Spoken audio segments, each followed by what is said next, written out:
one of the things we do through a program called Living Deeply, which is also a book that we wrote about the research we've done on transformations in consciousness, is work with people around creating the conditions in their lives or in their environments that would make it most likely that a potentially traumatic experience could be shifted to a transformative experience. So we know what some of those conditions are.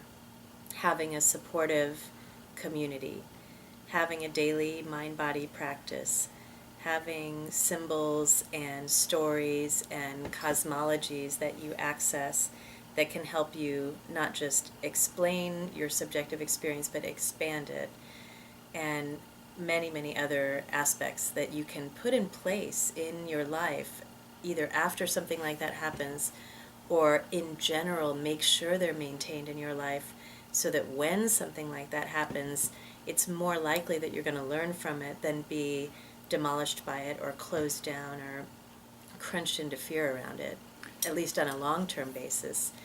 So I just want to say about that I think this is true in society as well.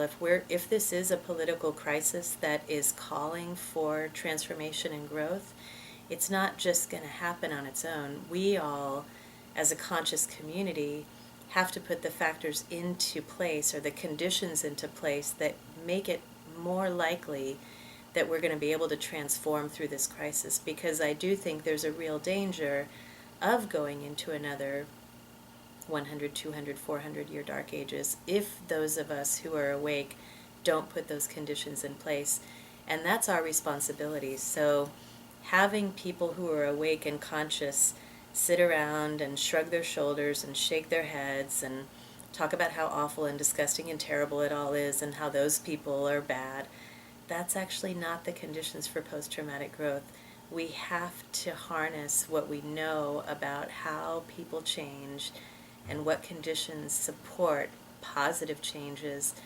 And it's kind of like right now, everybody needs to be on the field. Nobody can be in the armchair, no one can be on the bench, no one can be in the bleachers.